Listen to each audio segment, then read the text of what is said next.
আমরা আর কিছুদিন পরে এমন এক মাসে প্রবেশ করতে যাচ্ছি যার নাম শুনলে অন্তরে অন্যরকম এক প্রশান্তি অনুভূত হয়, যে মাসে আমরা সব ধরনের দুঃখ কষ্ট ভুলে যাই। আলহামদুলিল্লাহ, আমরা আবারও একটি রমজান পেতে চলেছি।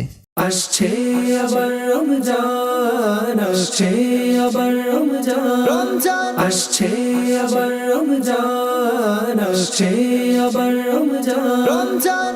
ভিউয়ার্স, হিজরি সনের নবম মাস হলো রমজানুল মুবারক। এর চাঁদ দেখা ফরজে কিফায়া। এ মাস অত্যন্ত মহিমান্বিত ও মর্যাদাপূর্ণ। এর প্রতিটি মুহূর্ত রহমতে ভরপুর। এতে নেক আমলের সওয়াব বাড়িয়ে দেওয়া হয় এবং গুনাহ মাফ করা হয়। হাদিসে পাকে বর্ণিত, যদি মানুষ জানতে পারত রমজান কি, তবে আমার উম্মত কামনা করত যদি সারা বছরই রমজান থাকতো। হযরত সাইয়্যিদুনা আব্দুল্লাহ ইবনে মাসউদ রাদিয়াল্লাহু তাআলা আনহু বলেন, সাইয়্যিদুশ শুহুরি রমাদানু ওয়া সাইয়্যিদুল আইয়ামি ইয়াউমুল জুমআতি, অর্থাৎ সকল মাসের প্রধান রমজান এবং সকল দিনের প্রধান জুমার দিন।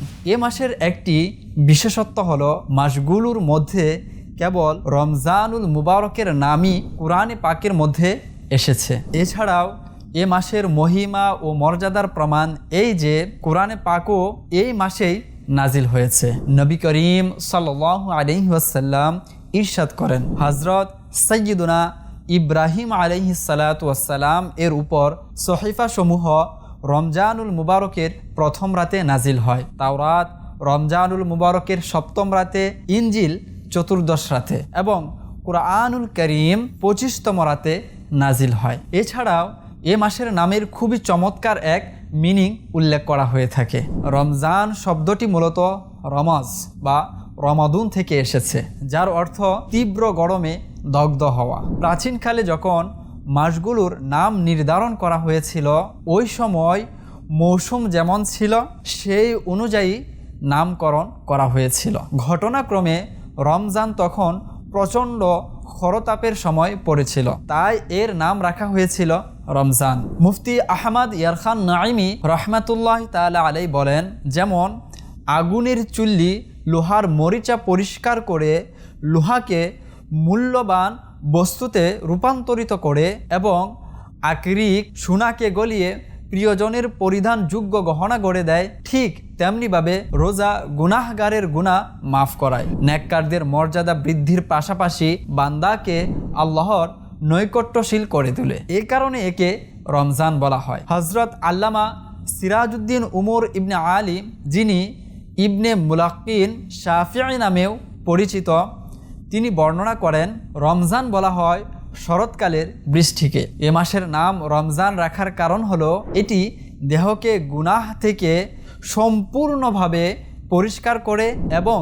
হৃদয়কে উত্তম রূপে পবিত্র করে। রমজান মাস এবং এর রোজা আল্লাহ তাআলার পক্ষ থেকে এক মহামূল্যবান নিয়ামত, যার জন্য আমরা যত শুকর আদায় করি না কেন ততই কম। যদিও আমাদের উপর আল্লাহ তাআলার অগণিত অনুগ্রহ রয়েছে, বছরের 12 মাসই তার দান ও অনুগ্রহের দরজা আমাদের মতো গুনাহগারদের জন্য উন্মুক্ত থাকে, কিন্তু এই পবিত্র মাসের শুরু থেকে শেষ পর্যন্ত ক্ষমা ও সন্তুষ্টির সনদ বিতরণ হতেই থাকে। রোজাদারদের নেক আমল প্রতিটি মুহূর্তে বৃদ্ধি পেতে থাকে, তাদের প্রতিটি সময় ইবাদত হিসেবে গণ্য হয় এবং রোজাদারদের দোয়া আল্লাহ তাআলার দরবারে কবুল হয়। ভিউয়ার্স, আচ্ছা, সাহাবায়ে কেরাম রাদিয়াল্লাহু তাআলা আনহুম রমজানের প্রস্তুতি কিভাবে নিতেন? হযরত সাইয়্যিদুনা আনাস রাদিয়াল্লাহু তাআলা আনহু বলেন, শাবান মাসের চাঁদ দেখা মাত্রই সাহাবায়ে কেরাম রাদিয়াল্লাহু তাআলা আনহুম কুরআনে পাকের তিলাওয়াতে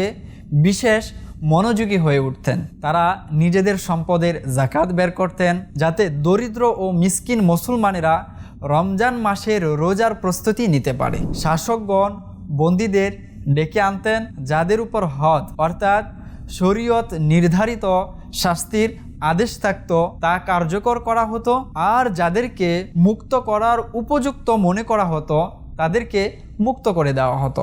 ব্যবসায়ীরা নিজেদের ঋণ পরিশোধ করে দিতেন এবং অন্যদের কাছ থেকে নিজেদের পাওনা বুঝে নিতেন।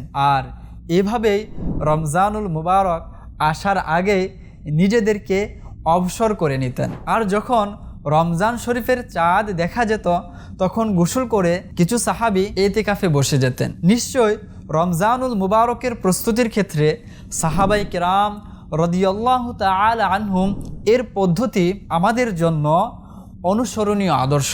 আমাদের উচিত তাদের অনুসরণ করে একইভাবে রমজানুল মুবারকের প্রস্তুতি নেওয়া, কুরআনে পাকের তিলাওয়াত শুরু করে দেওয়া, সম্পদের যাকাত আদায় করা, নিজেদের ঋণ পরিশোধ করে দেওয়া, অন্যদের কাছ থেকে পাওনা বুঝে নেওয়া এবং রমজানুল মুবারকের আগেই নিজেদেরকে দুনিয়াবি ব্যস্ততা থেকে মুক্ত করে পুরো মাসের ইতিকাফের জন্য প্রস্তুত হওয়া। কিন্তু দুর্ভাগ্যজনকভাবে আজ মানুষ দিনের চেয়ে দুনিয়াকেই বেশি গুরুত্ব দিতে শুরু করেছে।